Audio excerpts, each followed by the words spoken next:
UP का Manchester कहे जाने वाला नोएडा में चल रहा मजदूरों का प्रदर्शन आज बहुत ज्यादा उग्र हो गया। इससे Noida phase 2, Noida sector 63, sector 62 में मजदूरों के उग्र प्रदर्शन से हड़कंप मच गया, जिससे नोएडा में कई जगह ट्रैफिक जैम भी हो गया और उग्र मजदूरों ने कई जगह पर पथराव किया, पुलिस की गाड़ियों में आग लगा दी।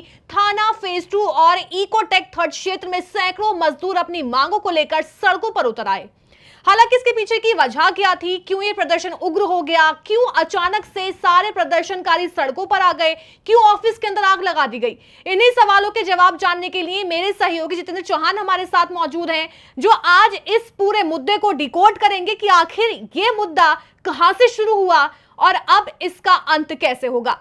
तो सर, आज जिस तरह से नोएडा में उग्र प्रदर्शन देखा गया कर्मचारियों का, हालांकि ये 3-4 दिन से स्थिति लगातार देखी जा रही थी, बड़ी मांगे प्रदर्शनकारियों की ओर से की जा रही थी, लेकिन आज जो तस्वीर निकलकर सामने आई वो काफी ज्यादा चिंताजनक थी। जिस तरह से सड़कों पर जमकर बवाल देखा गया, पुलिस की गाड़ियों को आग के हवाले कर दिया गया। सबसे पहले जानना चाहूंगी ये मुद्दा शुरू कहां से हुआ? अलीशा, सबसे पहले समझना होगा, आपने शुरुआत में जो बात कही कि मैनचेस्टर क्यों कहा गया है, क्योंकि नोएडा पूरे यूपी का ग्रोथ इंजन है। जिस तरह के मैनचेस्टर यूके का ग्रोथ इंजन माना जाता था आज से कई साल पहले, उसका जो हब था पूरी तरीके से इंडस्ट्रीज का, वो माना जाता था। इसी तरीके से नोएडा को भी यूपी का मैनचेस्टर कहा जाता है, क्योंकि यहाँ पर बहुत आयत में इंडस्ट्रीज हैं और बहुत सारे कंपनीज यहाँ पर काम करती हैं और ग्रोथ इंजन कहीं ना कहीं यूपी का माना जाता है नोएडा को, गौतम बुद्ध नगर को। और वहां पर ये बवाल कटा है, अपने आप में कहीं ना कहीं बेहद शर्मिंदगी भरा ये प्रश्न चिन्ह खड़ा करता है यूपी सरकार पर, उन कंपनियों पर। आखिर क्यों हुआ ऐसा? जो बात यहाँ पर उठी है, जो तमाम जो कर्मचारी हैं उनका कहना है कि यहाँ पर जो लेबर लॉज हैं उनको सही तरीके से फॉलो नहीं किया जाता है, कंपनीज के द्वारा उनको कहीं ना कहीं उल्लंघन किया जाता है। जो बिल्कुल निचले स्तर के जो कर्मचारी होते हैं उनका ये कहना है कि उनको सैलरी के नाम पर बहुत उनका शोषण किया जाता है, कई घंटे उनसे एक्स्ट्रा काम कराया जाता है, लेकिन सैलरी उनको फिर भी नहीं दी जाती है। क्योंकि सरकार के जो लॉज हैं, जो लेबर नियम कहते हैं कि जो मिनिमम वेज जो कर्मचारी है उनको मिलना चाहिए, लेकिन वो कहीं ना कहीं उनको नहीं मिलता था। और पिछले कई सालों से उनका कहना था कि जब पैसे बढ़ाए भी जाते थे तो बहुत गिने चुने पैसे बढ़ाए जाते थे, जबकि उनकी जो ज्वाइनिंग कराई जाती थी कहा जाता था कि आपको 20,000 रुपये दिए जाएंगे, 18,000 रुपये दिए जाएंगे, 25,000 रुपये दिए जाएंगे। लेकिन चूंकि बिचौलिए इनमें बहुत ज़्यादा शामिल होते थे, वो कहीं ना कहीं जो उनका हिस्सा है वो काट लेते थे और उनके हाथ में आते थे 10 से 12,000 रुपये। जो कि देखा जाए तो आज की स्थिति में जितनी महंगाई बढ़ी हुई है अलीशा, बहुत मुश्किल हो जाता है किसी भी शख्स के लिए इतने कम पैसे में गुजारा भत्ता कर पाना, क्योंकि मजबूरी उनकी रहती है, काम उनको करना है। और कंपनियां कहीं ना कहीं अपनी मनमानी करती थी। जब मजदूर उनके पास जाते भी थे तो वो कहते थे कि आपको काम करना करो, नहीं तो बहुत सारे लोग पड़े हैं हमारे पास काम करने के लिए, तादाद लगी पड़ी है, इतने में काम करना तो कीजिए आप। कहीं ना कहीं जो उनकी मजबूरी थी उसका वो फायदा उठा रहे थे। और यही कारण है कि अब जब क्योंकि इतनी बड़ी तादाद में इंडस्ट्रीज नोएडा में हैं, जेवर एयरपोर्ट का उद्घाटन हो गया है, आने वाले टाइम में हम देखेंगे एक्सप्रेस वे पर बहुत सारी इंडस्ट्रीज आएंगी। जहाँ की अगर हम अभी बात करें नोएडा की, जैसे सेक्टर 62 की बात करें, 63 की बात करें या फेज 1 की बात करें, जहाँ पर जिसको अपैरल इंडस्ट्री कहा जाता है, पूरे गौतम बुद्ध नगर में देखा जाए तो एक तरीके से अपैरल इंडस्ट्री जो कि बहुत बड़ी तादाद में फैक्ट्री वहाँ पर हैं। चूँकि सब जानते हैं कि दिल्ली एनसीआर में इस पार्क को बसाने का फैसला यही था कि तमाम जो कपड़ों के जुड़ा कारोबार है, जो इंडस्ट्रीज़ हैं जहाँ बुनाई होती है, कढ़ाई होती है, बहुत तरह के काम होते हैं, वो वहाँ पर बनाई गई है। और वहाँ पर बहुत आयत में जो गरीब तबके के लोग हैं, चाहे वो बिहार से आने वाले लोग हों, यूपी से आने वाले लोग हों, बंगाल से हों, पूरे उत्तर भारत से या पूरे देश से लोग यहाँ पर आते हैं काम करने के लिए, क्योंकि फैक्ट्रियाँ बहुत यहाँ पर हैं। लेकिन उनका कहीं ना कहीं शोषण भी होता था और उनकी जो मांगे थी उनको कहीं माना नहीं जाता था। लेकिन अब चूंकि इतना ज़्यादा ये प्रदर्शन बढ़ गया, उनको लगा कि शायद अब हमारा जो पानी है सर से कहीं ना कहीं ऊपर जा रहा है, महंगाई इतनी बढ़ गई है। क्योंकि सब जानते हैं पिछले कुछ दिनों में हमने देखा है कि सिलेंडरों को लेकर जिस तरह के हाहाकार मचा, क्योंकि जो छोटे लोग होते हैं वो बहुत थोड़े पैसे में अपना गुजारा करते हैं। अब जब कंपनियां ही उनको उतना पैसा नहीं दे रही हैं, कंपनी तो पूरा काम ले रही है उनसे और एक्स्ट्रा काम भी उनसे कराती थी, जिसको हम ओवर टाइम कहते हैं, उसका पैसा भी उनको नहीं मिलता था। तमाम सारे इश्यूज थे जो कई दिनों से वो लगातार मांग रखे थे अपनी प्रशासन के सामने भी। हमने देखा कि पिछले 1-2 दिनों में प्रशासन के तमाम लोग सामने आए। हमने नोएडा के जो डीएम हैं मेधा रूपम, उनका बयान देखा, जो पूरे उत्तर प्रदेश के लेबर कमिश्नर है उनका बयान सुना कि ऐसी कोई स्थिति नहीं है। लेकिन सड़कों पर हमने आज देखा है गुस्सा फूटा है कर्मचारियों का, और उनकी जो मांगे हैं वो यही कह रहे हैं कि हमें हमारी सैलरी का पूरा हक चाहिए। हम उनका ये भी कहना है, बहुत आश्चर्य वाली बात है अलीशा, उनका ये कहना है कि कंपनी हमको 18,000 रुपये में रखती है, लेकिन हमारे हाथ में आते हैं 10,000 रुपये। 9,000 रुपये, जो कि एक मिनिमम वेज से भी बहुत कम वैल्यू बन जाती है और गुजारा करना बड़ा मुश्किल हो जाता है। क्योंकि उन्होंने अपने खर्चे तक गिनाए हैं कि सिलेंडर इतना बढ़ गया है, राशन इतना बढ़ गया है, आने जाने का किराया इतना बढ़ जाता है, जहां वो रहते हैं उसका किराया बढ़ गया है, लेकिन हमारी सैलरी नहीं बढ़ रही है, तो कैसे में गुजारा कैसे करें हम, क्योंकि सबको अपने परिवार पालने होते हैं। और ऐसा नहीं है कि उनकी सैलरी बहुत ज़्यादा है, कंपनियां कहीं ना कहीं इसमें जो है घपलेबाजी करती हैं या मनमानी करती हैं अपनी, कि लेबरों को कहीं ना कहीं दबाया जाता है। अब चूँकि लेबर समझदार है, सब फ़ोन का ज़माना है, सब चीज़ समझते हैं क्या है क्या नहीं है, इसीलिए उनका गुस्सा फूटा है और सड़कों पर उतरे हैं। और ऐसा नहीं कि अचानक से ऐसा हुआ अलीशा, पिछले कई दिनों से वो लगातार अपनी मांगे रख रहे थे, लेकिन कंपनियां सुनने को राजी नहीं थी। मामला बढ़ता देख तमाम जो डीएम हैं, अफसर हैं नोएडा के, उनको सामने आना पड़ा, एक अपील तक करनी पड़ी, लेकिन वो लोग नहीं माने हैं। एक चीज़ इसमें और भी समझने वाली है अलीशा, आप समझिए, क्योंकि यूपी में अब अगले साल इलेक्शन होने हैं, इस तरीके से भी इसको करेक्ट किया जा रहा है कि क्या ये प्रदर्शन जानबूझ के कराया जा रहा है, क्योंकि गौतम बुद्ध नगर, जैसा कि हमने कहा कि मैनचेस्टर कहा जाता है यूपी का, बहुत तादाद में इंडस्ट्रीज़ यहाँ पर हैं, यहाँ से अगर आग उठी है तो आगे भी जाएगी है, और इसका कहीं ना कहीं पॉलिटिकली माइलेज भी लिया जाएगा।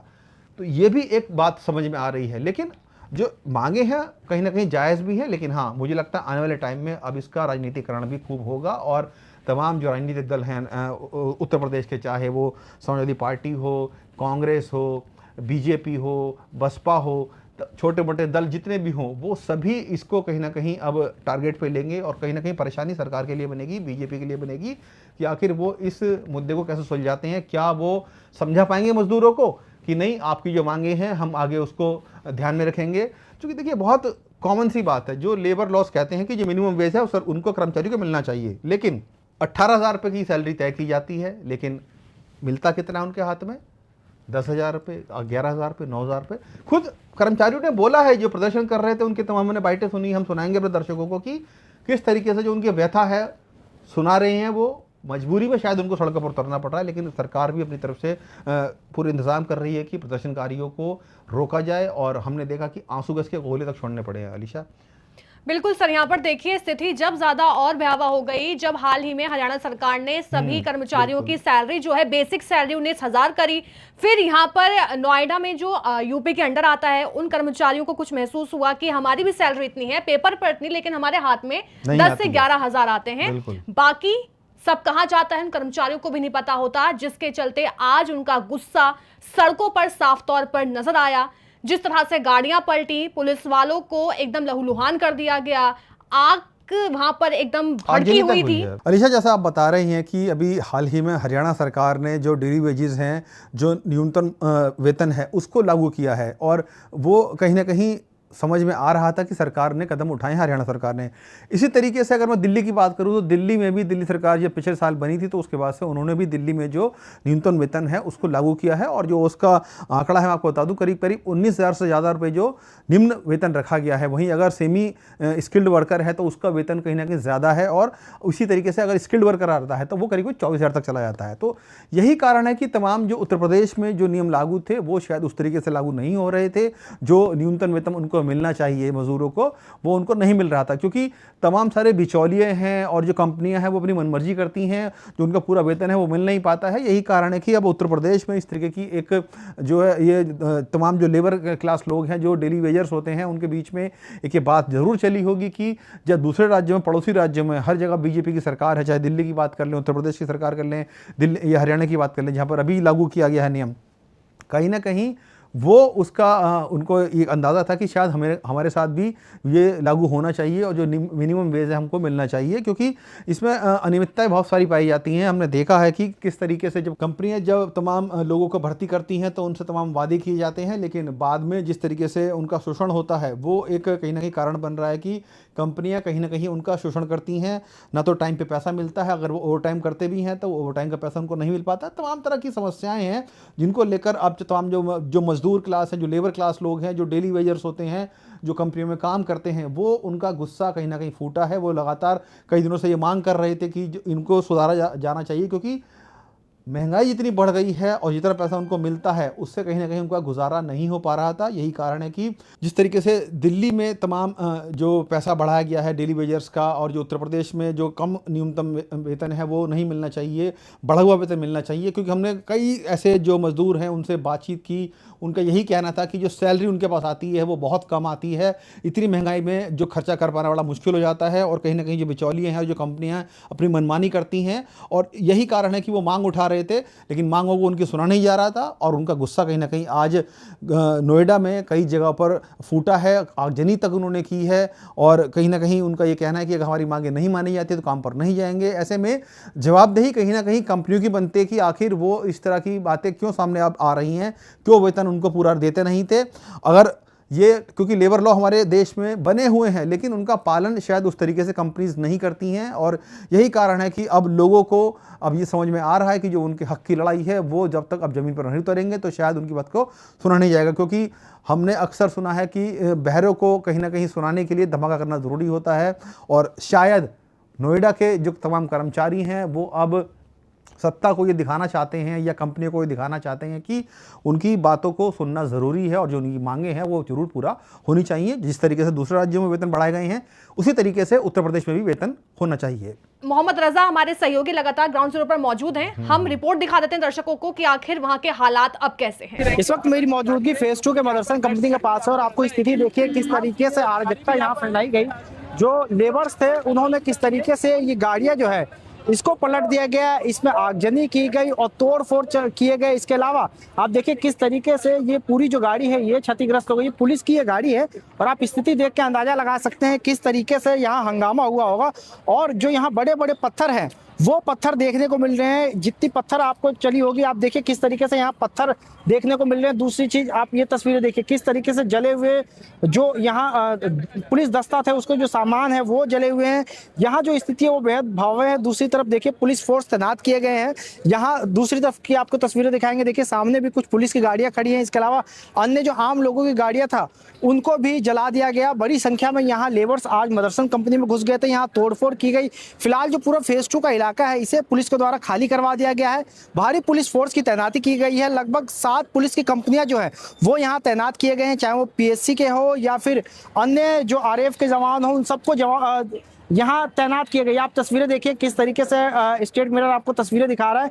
ये भयावह तस्वीरें जो आज सुबह घटना हुई, अभी तक जो यहाँ लेबर्स थे सब यहाँ मौजूद थे। पुलिस की गाड़ी है किस तरीके से बुरी तरीके से जला दिया गया, तोड़फोड़ की गई है। आप जमीन पे देखिए किस तरीके से जो सामान है वो तितर बितर हुए पड़े हैं। ये आप एक गाड़ी देखिए, ये किसी आमजन की गाड़ी थी जो यहाँ से गुजर रहे थे, उसमें आग लगा दी गई और जो है कि स्थिति और भयावह हो गई। देखिए दूसरी तरफ जो है कुछ लोग वहाँ मौजूद हैं, पुलिस इनको आगे आने से मना कर रही है, ये लोग भी आगे नहीं आ पा रहे हैं। फिलहाल जो स्थिति ये है कि भारी पुलिस फोर्स को यहाँ तैनात किया गया है। जो लेबर्स है उन्हें पीछे खदेड़ दिया गया है। स्थिति आपको दिखाई हमने किस तरीके से जो पुलिस के वाहन थे उसमें आग लगाई गई। इसके अलावा बड़े बड़े पत्थर वो फेंके गए हैं। जो 7 कंपनियां पुलिस की है वो पूरे फेज 2 इलाके में भ्रमण कर रही है, और जितने भी लेबर्स फेज 2 के आसपास दिखाई दे रहे हैं उन सबको यहां से बाहर निकाला जा रहा है। फिलहाल फेज 2 के पूरे इलाके में अभी शांति व्यवस्था बनी हुई है। पुलिस की जो टीमें हैं वो अलग अलग टीमें लगातार भ्रमणशील है। पुलिस का कहना है कि अफवाहों से बचें। लगातार पुलिस की और जिला प्रशासन की कोशिश है कि जो लेबर्स हैं उनकी और जो कारखाना मालिक है उनके साथ समन्वय बिठाकर बातचीत कराई जाए और इस पूरे जो माहौल है इसको शांत किया जाए। नोएडा से मोहम्मद रजा, स्टेट मिरर।